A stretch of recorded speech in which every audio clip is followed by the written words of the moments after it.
আজি কাৰ্যক্ৰম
যুটীয়া সঞ্চালক মহোদয় তেখেতক মই আদৰণি ভাষণ প্ৰদান কৰিব কাৰণে অনুৰোধ কৰিছোঁ।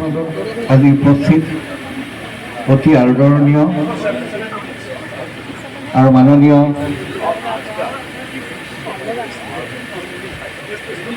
বৈদেশিক পৰিক্ৰমা আৰু বস্ত্ৰ বিভাগৰ ৰাজ্যিক মন্ত্ৰী মহোদয় তথা যোৰহাট জিলাৰ আয়ুক্ত মহোদয়, অসম উদ্যোগিক উন্নয়ন নিগমৰ চেয়াৰমেন মহোদয়, লগতে শ্ৰীযুতা ৰেণুপমা ৰাজখোৱা তেখেতক প্ৰতিনিধিত্ব কৰা বিকাশ শইকীয়া ডাঙৰীয়া, লগতে আমাৰ আয়ুক্ত মহোদয়, অতিৰিক্ত আয়ুক্ত মহোদয় আৰু বিশিষ্ট অতিথিসকল। যোৰহাট নগৰৰ পৰা প্ৰায় 25 কিলোমিটাৰ দূৰত থকা চিকিৎসাৰ অন্যতম প্ৰাণকেন্দ্ৰস্বৰূপ কাকজান খণ্ড প্ৰাথমিক স্বাস্থ্য কেন্দ্ৰৰ অন্তৰ্গত ৰাজ্যিক চিকিৎসালয়খনি 1985 চনত স্থাপন হৈ 2001 চনত কাৰ্যকৰী হয় আৰু ইয়াক ফাৰ্ষ্ট ৰেফাৰেল ইউনিট হিচাপে উন্নীত কৰা হয়। 4টা সমষ্টি বিশেষকৈ তিয়ক, আমগুৰি, যোৰহাট আৰু মৰিয়নি ৰাইজক অহৰহ সেৱা আগবঢ়াই আছে। এই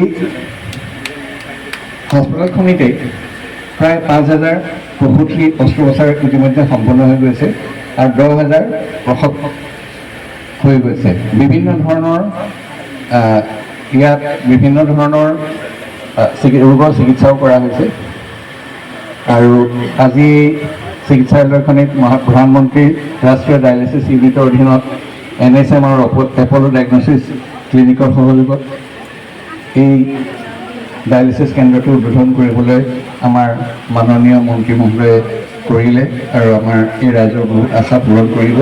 ইয়াত 4খন বিচনা আৰু এখন বিশেষ বিচনা আছে আৰু সঁচাকৈ আমাৰ মাননীয় মন্ত্ৰী ডাঙৰীয়াক এটা কথা আমি ক'বলৈ ইচ্ছা কৰিছোঁ যে ইয়াত 5জন মাত্ৰ পোষ্ট চেংচন আছে, কিন্তু আমি বিভিন্ন ঠাইৰ পৰা টনাটনিকৈ 44জন মানুহেৰে যেনে তেনে এইখন চলাই আছোঁ।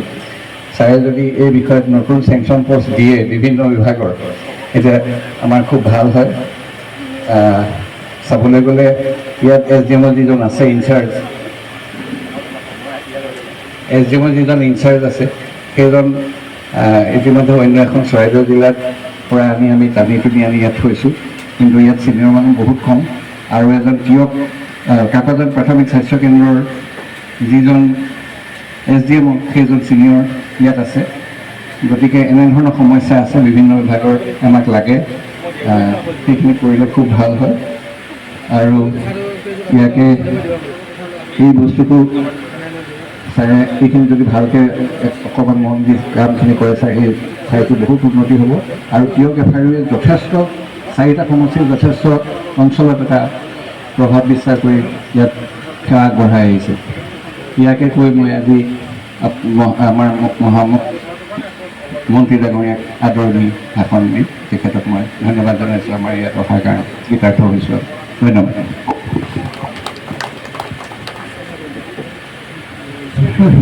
যুটীয়া সঞ্চালক মহোদয়ক ধন্যবাদ জনাইছোঁ।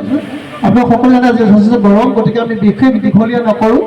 মই আমাৰ মাজত আজি উপস্থিত থকা এই বিশেষ অনুষ্ঠানটোৰ মুখ্য অতিথি ভাৰত চৰকাৰৰ মাননীয় বৈদ্যুতিক পৰিক্ৰমা বস্ত্ৰ আদি বিভাগৰ ৰাজ্যিক মন্ত্ৰী পবিত্ৰ কুমাৰ ভেগেৰিতা দেৱক তেখেতৰ ভাষণ প্ৰদান কৰিব। শ্ৰদ্ধাভাজন ৰাইজ, মঞ্চত উপবিষ্ট এগৰাকী অতি সপ্ৰতিভ ডাইনামিক অফিচাৰ জিলা আয়ুক্ত জয় শিৱানী, ডক্টৰ দিলীপ দেৱ শৰ্মা, জইণ্ট ডিৰেক্টৰ হেল্থ, সন্মানীয় শান্তনু পূজাৰী ডাঙৰীয়া, ভাৰতীয় জনতা পাৰ্টীৰ ৰাজ্যিক সভাপতি তথা অসম অৰণ্য নিগমৰ অধ্যক্ষ মহোদয়, আন এগৰাকী সন্মানীয় সমাজকৰ্মী, আপোনালোকৰ সকলোৰ মাজত জনপ্ৰিয় নেতা বিকাশ শইকীয়া ডাঙৰীয়া, মোৰ জ্যেষ্ঠ ভাতৃস্বৰূপ ইয়াৰ সন্মানীয় চিকিৎসক doctor Shyamanta Madhav Baruah, SDMO doctor Bhaskar Saikia, ADC Abhijit Gogoi ডাঙৰীয়া, লাখী গগৈ বৰবৰা ডাঙৰীয়ানী, পৌৰপতি তিয়ক, আৰু একেবাৰে শেষৰ শাৰীৰ সন্মানীয় নাগৰিকগৰাকীৰ পৰা সন্মুখত থকা মোৰ নিজৰ যিটো ৰাজনৈতিক দল তাৰ প্ৰতিনিধিসকল বহি আছে, নাম নকওঁ, সকলোলৈ আন্তৰিক শ্ৰদ্ধা জনাইছোঁ।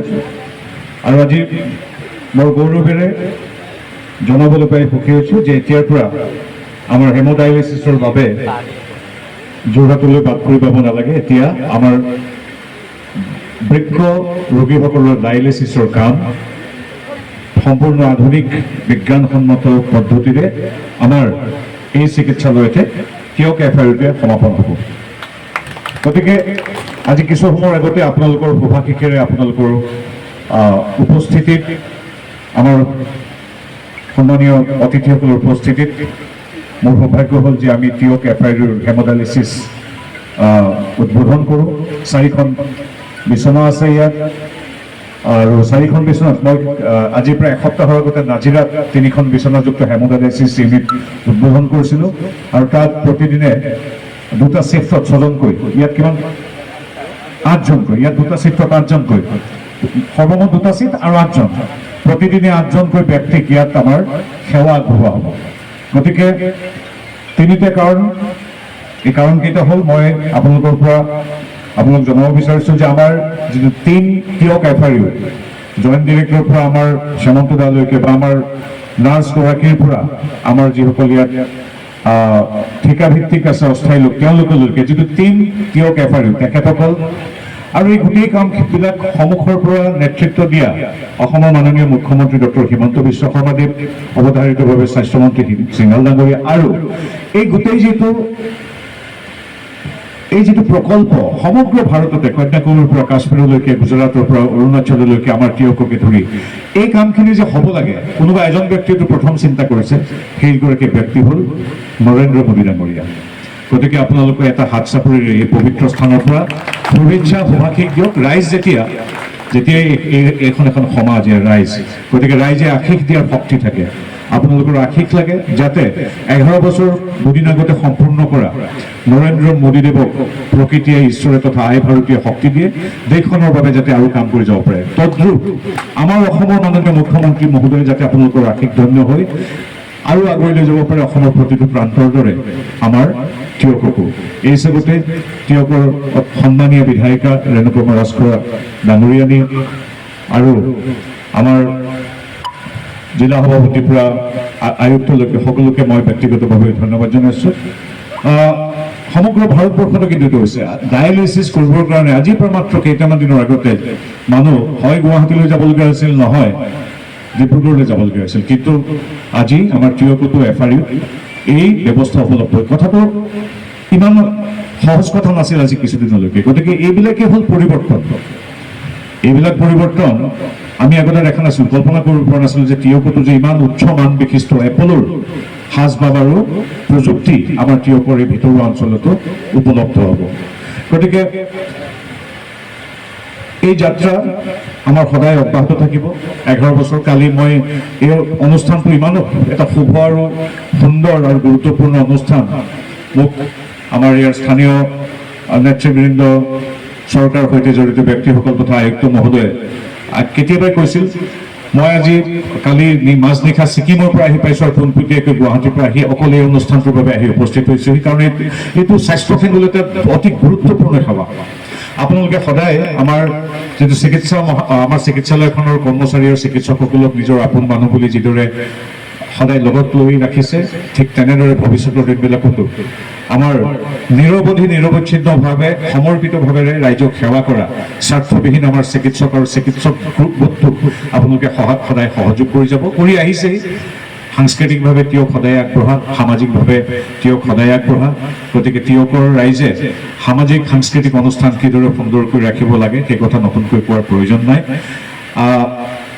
তিনিটামান কথা কৈ সামৰোঁ প্ৰথম কথাটো হ'ল যে আমাৰ উত্তৰ পূবত এতিয়া যে আমি প্ৰগতিশীল এটা পথেৰে গৈ আছোঁ নৰেন্দ্ৰ মোদীদেৱৰ নেতৃত্বাধীন কেন্দ্ৰ চৰকাৰৰ সহযোগত আৰু আমাৰ কৰ্মোদ্যমী ৰাইজৰ আশীষ ধন্য মুখ্যমন্ত্ৰী ডক্টৰ হিমন্ত বিশ্ব শৰ্মা দেৱৰ নেতৃত্বত এই কথাখিনি আমি ৰাজনীতিৰ পৰা আঁতৰি থাকি এখন সুন্দৰ টিয়ক এখন সুন্দৰ অসম তথা এখন সুন্দৰ ভাৰত গঢ়াৰ সংকল্পৰে আমি তেখেতসকলৰ হাত শক্তিশালী কৰিব লাগে সৰু সৰু কথা আজিৰ পৰা সদায় অৰাজনৈতিক আনকি স্কুল কলেজৰ মিটিঙতো মই এই কথাকেইটা কওঁৱেই আৰু পুনৰবাৰ মুখামুখি হ'লেও সেই কথাকেইটা হয়তো আৰু কেইবছৰমান পুনৰ আওৰাব লাগিব কথাটো হ'ল আমাক লাগে প্ৰথম নিৰাপত্তা আজিৰ তাৰিখত আপোনালোকে মন কৰক এইবিলাক ৰাজনীতিৰ কথা নহয় এইবিলাক আমাৰ আচল নিজৰ ঘৰৰ কথা আজিৰ পৰা কেইবছৰমানৰ আগলৈকে আমি হত্যা হিংসা সন্ত্ৰাস বোমা বিস্ফোৰণ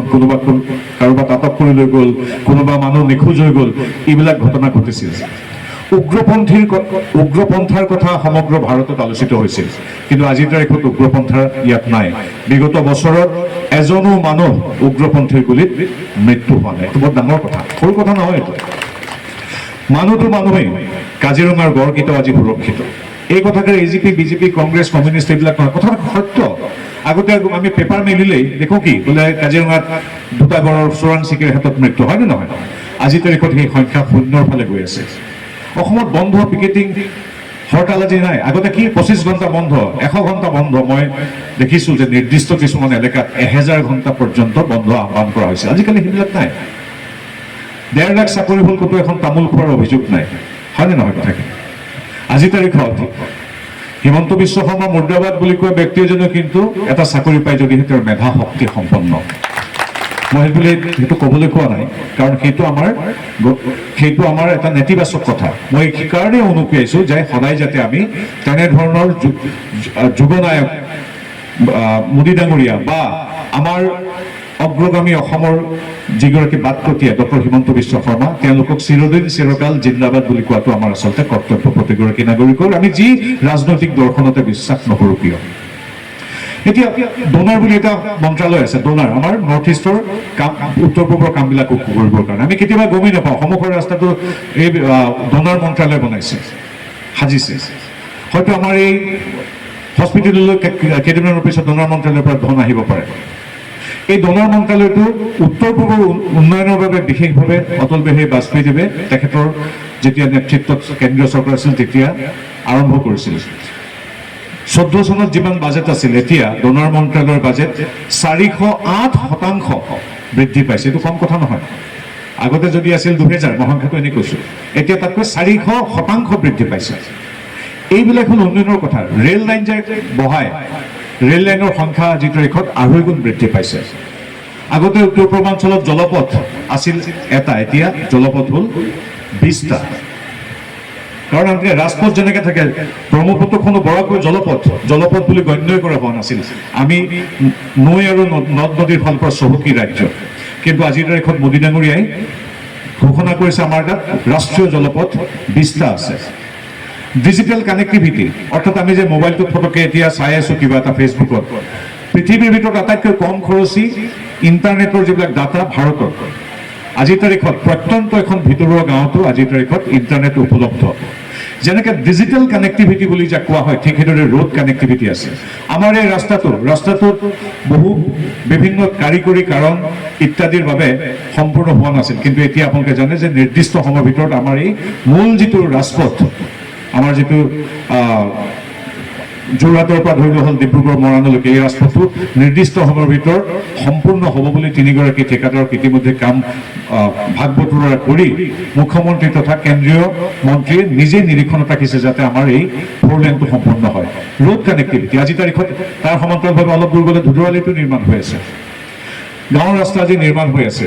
তিয়কতো মই আপোনালোকক জনাবলৈ পাই সুখী হৈছোঁ যে 30 কোটি টকাৰ পথ এইকেইদিনতে নিৰ্মাণ হ'ব। এইটো ডাঙৰ কথা। একেদিনে তিয়কৰ সকলো ৰাস্তা নিৰ্মাণ কৰাটো সম্ভৱ নহয়, পৰ্যায়ক্ৰমে। আগতে এইবিলাক কথা ভবাই আচৰিত কথা আছিল। তাৰোপৰিও আৰু আমাৰ বেলেগ পথো নিৰ্মাণ হ'ব অসম মালাৰ জৰিয়তে। পঞ্চায়তবিলাকক গাঁৱৰ সৰু পথবিলাক নিৰ্মাণ কৰিবলৈ দিয়া হ'ব। ৰেলৱে কানেক্টিভিটি বেলেগ এটা কথা কওঁ, আমাৰ লগত জড়িত নহয় পোনপটীয়াকৈ। 1903 চনত প্ৰথমটো ৰেল ষ্টেচন আমাৰ ডিমাপুৰ নাগালেণ্ডত নিৰ্মাণ হৈছিল 1903 চনত। দ্বিতীয়টো ৰেল ষ্টেচন পাবৰ বাবে কিমান দিন অপেক্ষা কৰিবলগীয়া হ'ল জানেনে? 119 বছৰ। মোদীজী অহাৰ পিছতহে নাগালেণ্ডে দ্বিতীয়টো ৰেল ষ্টেচন পাইছে। সেইকাৰণে মোদী অনন্য, সেইকাৰণে আজি এই ভৰ দুপৰীয়া গৰমতো মই কোনো কুণ্ঠা বিহিতভাৱে প্ৰকৃত সত্য ৰাইজৰ আগত ক'ব বিচাৰিছোঁ। 119 বছৰ ৰ'বলগীয়া হ'ল নাগালেণ্ড দ্বিতীয়টো ৰেল ষ্টেচনৰ কাৰণে। মই কালি ছিকিমৰ পৰা আহিছোঁ। ছিকিম ৰাজ্য ঘোষিত হোৱা 50 বছৰ হ'ল। ৰেলৰ মানচিত্ৰত ছিকিম ইমান ধুনীয়া এখন ৰাজ্য সংযুক্তই হোৱা নাছিল। কেৱল ছিকিম নহয়, উত্তৰ পূৰ্বাঞ্চলৰ আৰু 4-5খন ৰাজ্য ৰেলৰ দ্বাৰা সংযুক্ত হোৱা নাছিল। আজিৰ তাৰিখত উত্তৰ পূৰ্বাঞ্চলৰ 8খন ৰাজ্যৰ ৰেল মানচিত্ৰত সন্নিৱিষ্ট হ'ব। এইবিলাক সৰু কথা নহয়, এইকেইদিনত হোৱা ঘটনা এইখিনি।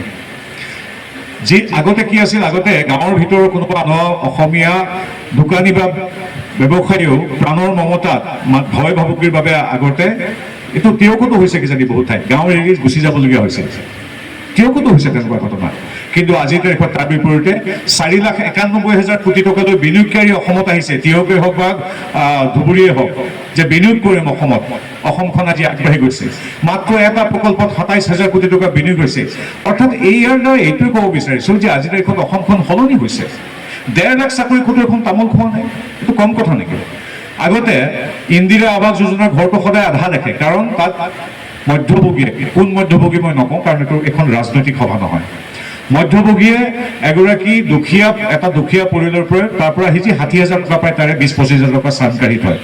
আজিৰ তাৰিখত যি টকা আহে সম্পূৰ্ণৰূপে এটা টিংকে শব্দ হয়, যিগৰাকী হিতাধিকাৰী তেওঁ বেংক একাউণ্টত জমা হয়, কোনো ধৰণৰ মধ্যভোগী নাথাকে। এইটো সৰু কথা নহয়। আজিৰ তাৰিখত ধৰি হ'ল বাগানত কেইদিনমানৰ পিছৰ পৰা প্ৰতিগৰাকী আমাৰ স্থায়ী আৰু অস্থায়ী কৰ্মচাৰীক বা আমাৰ শ্ৰমিকক 5,000 টকাকৈ দিয়া হ'ব। আগতে তাতে 1,000 টকাকৈ খালেহেঁতেন, সকলোৱে জনা কথা। কিন্তু এতিয়া না তেনেকুৱা দৰ্শন আদৰ্শৰ দল শাসনত আছে, না তেনেকুৱা ব্যৱস্থা ইয়াত প্ৰচলিত। শব্দ এটা মাত্ৰ মোবাইলত আহিব, তেওঁৰ একাউণ্টত জমা হ'ব। এইবিলাক হ'ল নতুন সুশাসন। এতিয়া প্ৰতি মাহে 29 লাখ মানুহক দিয়া হৈছে বা হ'ব অৰুণোদয় আঁচনি। ক'ৰবাত আপুনি শুনিছেনে কেৱল দুৰ্নীতিৰ কথা? 10 তাৰিখে আমাৰ আই মাতৃগৰাকীৰ তাত শব্দটোৱে হয় মোবাইলত জমা হৈ যায়। দুৰ্নীতিবিহীন এক যাত্ৰা। এই যাত্ৰাত আমি সহযাত্ৰী, কিন্তু আমি সন্তুষ্টি লভিলে নহ'ব। আমি গণতান্ত্ৰিকভাৱে সদায় আশীৰ্বাদ দিব লাগিব, শক্তিশালী কৰিব লাগিব ডক্টৰ হিমন্ত বিশ্ব শৰ্মাদেৱক বা নৰেন্দ্ৰ মোদী দেৱক। গতিকে এই যাত্ৰাটোৰ আমি সহযাত্ৰী। আমি কোনোবা কেনেবাকৈ মানুহ আমি বুলি নাই মই ৰাজনীতিৰ লগত জড়িত নহয় দিয়া। আপুনি ৰাজনীতিৰ লগত জড়িত নহ'ব পাৰে আমাৰ দৰে এগৰাকী কৰ্মী হিচাপে, কিন্তু ভোটদান যেতিয়া আছে আপুনি ৰাজনীতিৰ আটাইতকৈ গুৰুত্বপূৰ্ণ অংগ বা অংশ। আপোনাৰ এটা চুইচ টিপাতে এখন ৰাজ্য বা এটা অঞ্চলৰ সমগ্ৰ ভৱিষ্যত নিৰ্ভৰ কৰে। গতিকে ইয়াত যিখিনি মানুহ আছে সামাজিকভাৱে অতি সচেতন মানুহ, তেওঁলোকক নীতি শিক্ষা দিয়াৰ মোৰ ধৃষ্টতা নাই, উপদেশ দিয়াৰ ধৃষ্টতা নাই। মোৰ পিতৃবয়সৰো কেইগৰাকী ব্যক্তি মই দৰ্শকৰ হেৰিত দেখিছোঁ। কথা হ'ল আমি ইতিবাচক চিন্তাৰে আগবাঢ়িব লাগিব। ফেচবুকত কোনোবা এটা উচ্চাৰচনা কৰিছে, বেয়া কথা কৈছে, বদনাম গাইছে, কোনো কথা চিন্তা নকৰি তাত হয় ভৰ দি কেৱল নেতিবাচক চিন্তা কৰি থাকিলে আমাৰ তিয়ক, আমাৰ যোৰহাট বা আমাৰ অসম আগবাঢ়ি নাযায়। আমি হ'ব লাগিব ইতিবাচক যুঁজাৰু মনৰ, যুঁজ কৰিব লাগিব আমি বাধাৰ সৈতে, নিজৰ মানুহৰ সৈতে আমি যুঁজ কৰিবলৈ আমি ইয়াত উপস্থিত হোৱা নাই। গতিকে আমি পৰৱৰ্তী সময়ত আকৌ লগ পাম। এই ভৰ দুপৰীয়া এই গৰমত যদি মোৰ বক্তব্য দীঘলীয়া হয়, মই সদায় এইটো মন কৰোঁ, ভৱিষ্যতে মোৰ হ'বলৈ মানুহৰ সংখ্যা কমি কমি আহি থাকিব। গতিকে আপোনালোকে ইমান ব্যস্ততাৰ মাজতো এই দিন দুপৰত আপোনালোকে আহি এটা সুন্দৰ অনুষ্ঠানৰ অংশ হ'ল। ভৱিষ্যতে ক'ব পাৰিব যে FIUৰ উদ্বোধনৰ সময়ত আমি আছিলোঁ। আৰু মই ঈশ্বৰক প্ৰাৰ্থনা কৰিছোঁ, মই ফুৰাতাৰাক বিশ্বাস কৰোঁ, আহোম ব্যক্তি হিচাপে ফুৰাতাৰাক প্ৰাৰ্থনা কৰিছোঁ যাতে তেওঁ জন্মিং প্ৰদান কৰে বা আপোনালোকক আশীৰ্বাদ দিয়ে, যাতে এই FIUলৈ আপোনাৰ পৰিয়াল, তিয়কৰ মানুহৰ সংখ্যা একেবাৰে আহিবলগীয়া নহয়। সদায় যাতে এনেই পৰি থাকে এই চাৰিখন বিচনা, এই চাৰিখন বিচনাত যাতে কোনো নাহে, আহিবলগীয়া পৰিস্থিতিৰ উদ্ভৱ নহয়, তাকে ঈশ্বৰৰ ওচৰত প্ৰাৰ্থনা কৰি পুনৰ মোৰ ভাতৃ এগৰাকী is a very dynamic officer, the commissioner, my brother Jay Shivani and all the other সকলো বাকী অতিথিক ধন্যবাদ জনাই মই পোনপটীয়াকৈ বিদায় ল'ম। আপোনালোকে, মই শান্তনু পূজাৰীক আচলতে এতিয়া কেনেকৈ ক'ম শুনো, ইয়াৰ পিছতো 6খন সভা তেখেতে ৰাখি থৈছে। তাৰে এখন সভা আমি ইয়াৰ মুখ্যমন্ত্ৰীৰ আহ্বানত আমি 10 লাখ টকাৰ আমি খেলৰ সামগ্ৰী এটা, তিয়কৰ এটা ক্লাবলৈ আমি আগবঢ়াম। এইটো এটা হাত চাপৰি লাগে কিন্তু চৰকাৰৰ বাবে। আগতে এইবিলাক সম্ভৱ আছিল জানো? এতিয়া আপোনালোকক জনাই থৈছোঁ ব্যক্তিগত এটা কথা, এতিয়ালৈকে তিয়কত প্ৰায় প্ৰত্যেকটো পঞ্চায়তত সি 4 লাখ টকাই হওক বা 10 লাখ টকাই হওক, মই পবিত্ৰ মাৰ্ঘেৰিটাই সাংসদ হিচাপে গৌৰৱেৰে কওঁ যে আগতে মই নাজানো দিছিলে নে বা বৰ্তমানৰ সাংসদে দিছিলে নাই দিয়া, কিন্তু প্ৰত্যেকটো পঞ্চায়ততে মই মোৰ সাংসদ পুঁজি প্ৰতি সমষ্টিত এতিয়ালৈকে 2,32,00,000 টকা ইতিমধ্যে মই দিছোঁ। আৰু এতিয়া এখন নতুন লিষ্ট লৈ শান্তনু পূজাৰী উপস্থিত, আৰু 40 লাখ টকা দিব লাগিব বুলি কৈছে, কিন্তু মোৰ আছে 2.5 কোটি টকা। গতিকে ক'ৰবাৰ পৰা গোটাই মেলি যাতে 3 কোটিমান টকা ঐতিহ্যমণ্ডিত তিয়কৰ ৰাইজৰ সেৱাত দিব পাৰোঁ, তাৰ ইতিমধ্যে কাম কাজ আৰম্ভ হৈছে। আধাৰশিলা প্ৰায় 10-12টা ইতিমধ্যে স্থাপন কৰিছোঁ, আৰু তিয়ক সমষ্টিত প্ৰায় আৰু কিমান আছে, প্ৰায় 30টামান আছে, 30টামান আধাৰশিলা স্থাপন কৰিব লাগিব। অকল সাংসদ পুঁজি নহয়, এইবাৰ মোক দিয়া হৈছিল আনটাইড ফাণ্ডৰো 50 লাখ টকা। সেই আনটাইড ফাণ্ডৰো 50 লাখ টকা মই বেলেগ ক'তো নিদি তিয়ক সমষ্টিতে গোটেই 50 লাখ টকা দিছোঁ। ইয়াত কোনো ৰাজনীতিৰ কথা নাই দেই, ইয়াত আকৌ মানুহে কিয় ইমান দিছে, কোনো ৰাজনীতিৰ কথা নাই। কাৰণ যেতিয়া সমষ্টিৰ সাংসদজন যেতিয়া বিৰোধীৰ হয়, তেতিয়া কিছুমান কাম কৰিবলৈ তেওঁলোকৰ অসুবিধা হ'বই। তেওঁৰ কথা ময়ো নুশুনিব পাৰোঁ, তেওঁ মোৰ ওচৰলৈ এপ্লিকেশ্যনখন লৈ নাহিব পাৰে। কিন্তু এতিয়া যিকোনো কামৰ বাবে আপোনালোকে মোক পাই থাকিব, আৰু সঁচাকৈ পাই আছে। আপোনালোকৰ স্থানীয় সাংসদজন কিমান আহে ক'ব নোৱাৰোঁ, কিন্তু বিগত কেইমাহত প্ৰত্যেক সপ্তাহতে মই যোৰহাট লোকসভাত আছোঁ। কাৰণ এনেই লেকচাৰ দি লাভ নাই, ফেচবুকত শুনিবলৈ ভাল, চাবলৈ ভাল, টিভি আগত ধুনীয়া কথা ক'বলৈ ভাল, সংসদ বা বিধানসভাত ইংৰাজী, অসমীয়া, হিন্দীত ভাল ভাল ভাষণ দিবলৈ ভাল, কিন্তু প্ৰেক্টিকেলি এই তিয়ক, বলমা, লাহদৈগুৰৰ আলিয়ে গলিয়ে সোমাই এনেকৈ মানুহৰ মাজে মাজে কথা কৈ সঁচা অৰ্থত কিবা এটা ডেলিভাৰী দিয়াটো প্ৰেক্টিকেল কথা, আৰু উই বিলিভ ইন প্ৰেক্টিকেল ডেলিভাৰী। ভাষণ বহুত হ'ল, ভাষণে নোখোৱাই, ইংৰাজী নোখোৱাই, এতিয়া খুৱাব, আমাক সমাজখন আগুৱাই লৈ যাব। ব্যৱহাৰিকভাৱে কিবা আমি কৰিছোঁ নাই সেই কথাটো প্ৰমাণ সিদ্ধ হ'ব লাগিব যে য়েছ দিছ ইজ ভিজিবল। আমি যে ইয়াত 4টা মোদী ডাঙৰীয়াৰ ডায়েলিচিছ বিচনা যে আমি আজি উন্মোচন কৰিছোঁ, ইটছ প্ৰেক্টিকেল, আপোনালোকে স্বচক্ষে দেখিছে। এতিয়া যে আমি 10 লাখ টকাৰ ক্ৰীড়া সামগ্ৰী আমাৰ এটা ক্লাবক দিম যুৱ সমাজৰ উন্নয়নৰ বাবে, এইটো প্ৰেক্টিকেল আমি দিছোঁ। তাৰপিছত কেইটা আছে আধাৰশিলা?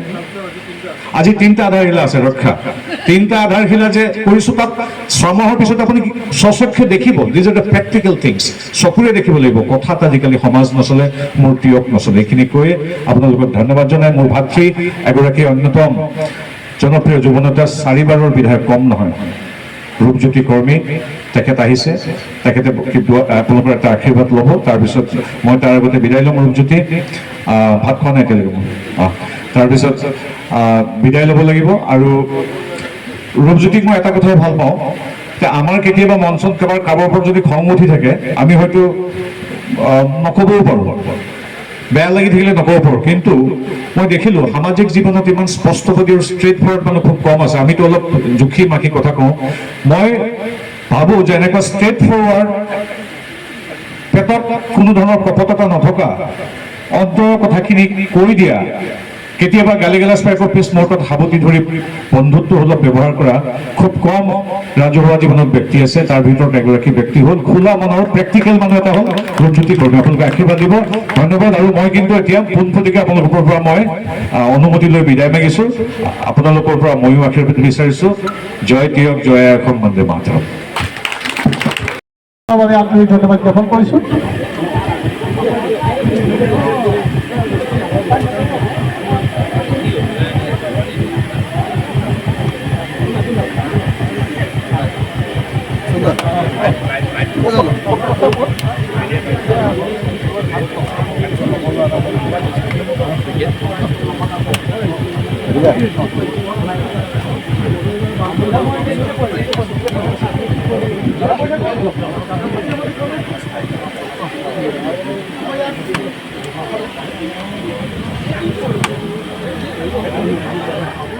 গুৰুত্বপূৰ্ণ কাৰ্যসূচী ইয়াতে ৰূপায়ণ কৰিছে, বিশেষকৈ মেডিকেল ডিপাৰ্টমেণ্টৰ এটা বিষয় বৰ প্ৰয়োজনীয় আছিলে।